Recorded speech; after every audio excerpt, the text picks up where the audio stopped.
On August 31st, a NASA team of experts arrived in Santiago for about a week as part of NASA's commitment to provide U.S. assistance. NASA's assistance was only a small contribution to the Chilean government's overall rescue effort. The NASA team included 2 medical doctors, a psychologist, and an engineer. Dr. Michael Duncan, Deputy Chief Medical Officer and NASA's Space Life Sciences Directorate at NASA's Johnson Space Center in Houston, led the team. The other team members are physician J.D. Polk, psychologist Al Holland, and engineer Clint Cragg. The Chileans had a plan for refeeding. We reviewed that plan with them and basically agreed with the kinds of things that they were doing. As we got to talking about things like vitamin D supplements, for example, we talked to them about how we do that in our astronauts in space. And those were the kinds of recommendations or suggestions that we made to them. For the ascent portion of this ride in the rescue cage to the surface, we received varying reports on how long that ride was going to take. It is so cramped in there that you can't move around much, you can't flex your muscles, so you're in essence standing at attention. And any military recruit that has stood at attention for any length of time knows the risk of fainting is real. So the idea of doing a fluid load, much like we do with our astronauts, of giving the miners liquids that had carbohydrates in it, had electrolytes and salt in it, all designed to increase their central blood volume.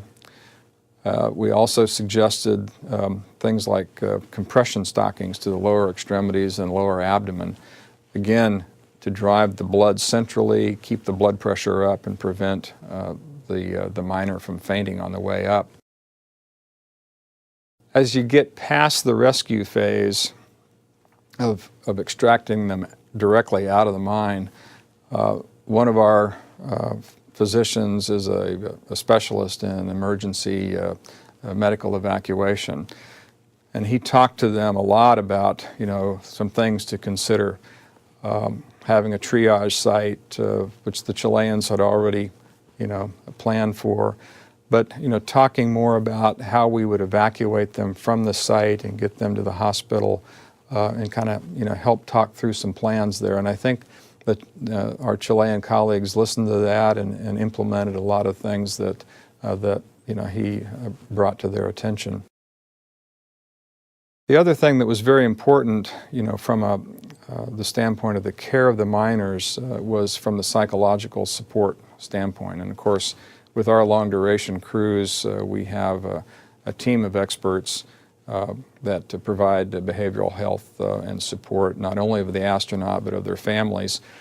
And this, I think, was an important contribution that we talked through with their psychologists that were topside at the mine site.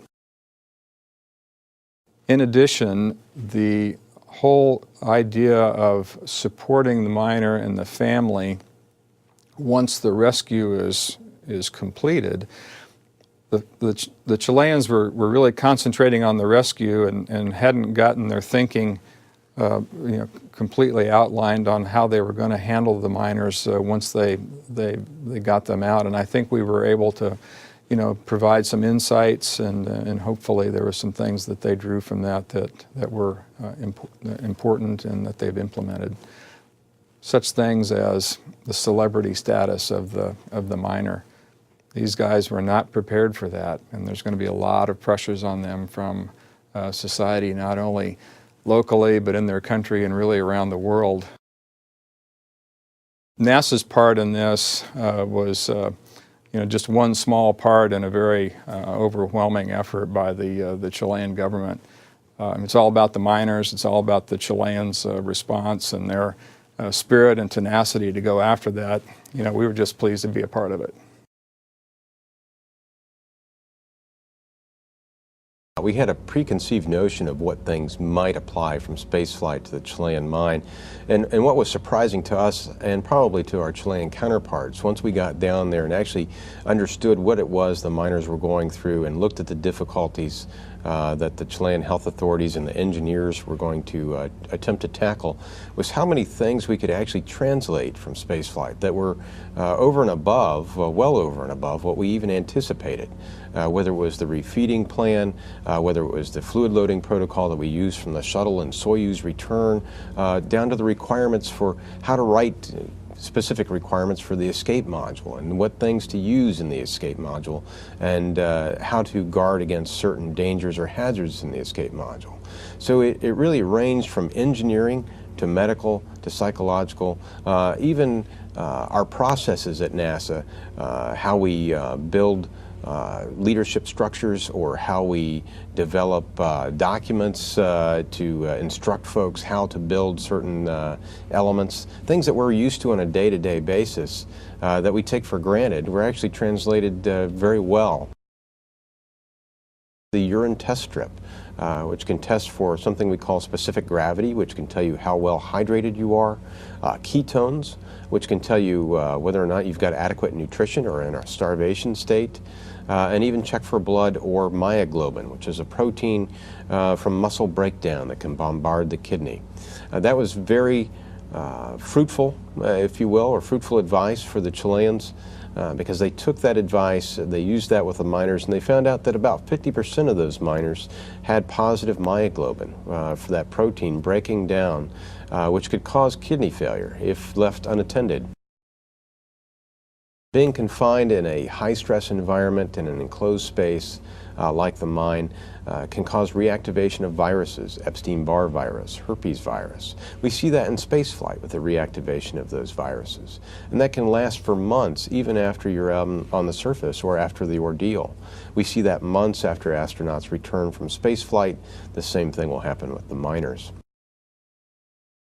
It was astounding to see it in that type of in-your-face direct applicability of spaceflight technology and development and protocols that we've had and engineering expertise used directly on the ground. And there's no better payoff than to save 33 people.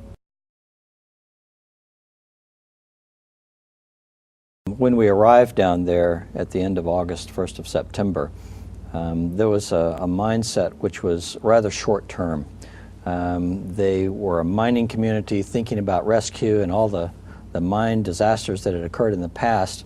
Rescues occurred very quickly. One of the things we tried to do was to shift that mindset in the miners, in the families, in the topside personnel, and in the message that went out from these people toward the long-term run, so that their expectations about when they might be coming out were more realistic, and therefore their coping would be more realistic, therefore their health would be better. We provided information and guidance regarding individual self-control and what individual coping mechanisms could be encouraged by topside on the part of the miners, advice to give the miners, some training to give the miners about how to manage themselves and their emotions and their expectations over a long period of time in a small space, about how to manage their relationships with the other miners, and for the leaders and some of the key personnel is how to manage team dynamics in confinement over a long period of time. We were concerned about desynchrony among the miners of their sleep-wake cycles, that they would start to perhaps free run, which is a situation in which your sleep-wake cycles begin to drift off the usual 24-hour pattern. So we wanted to entrain the individual's sleep-wake cycles and their internal clock, so to speak, with a regular light-dark pattern, which was similar to the one topside, so that they would be able to communicate more effectively with the topside people as well and be on the same schedule. It also made regular the social life down under, so that everyone was on the same wake up, go to sleep time. People were able to eat together, There was communication with the doctor at a certain time of day, and so you had this regularity, which not only stabilizes an individual, but stabilizes their small community that they had down there. One of my recommendations was that NASA could help perhaps flushing out some of these requirements for the rescue capsule. Upon returning to the United States, I got an email from the Minister of Health asking for that, asking for us to provide them some requirements for the capsule. And so I put together a team of engineers from around the agency, from almost every center. And over the course of 3 days, we hammered out about a 12 or 13 page requirements list for the capsule and sent that down. After we had sent these requirements down, I got some communication with another Chilean Navy commander that I had met down there, and he was intimately involved in the design process of this capsule with the Chilean Navy engineers, and he told me that they had incorporated most of the suggestions that we had provided to them.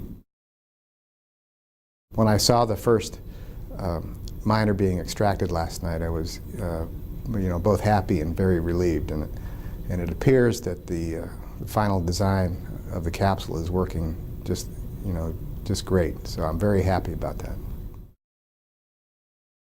A couple things that I'll remember most about this whole experience is one is the openness and graciousness of the Chilean people. I thought they were very, very nice, very supportive of our visit, very supportive of the things that we recommended that they ought to do. The other thing I'm taking away from this is that our agency is really has a lot of exceptional people, and that 20 or so engineers that offered to drop everything and work with me for 3 days to put this requirements list together, I think really exemplifies the things that NASA stands for.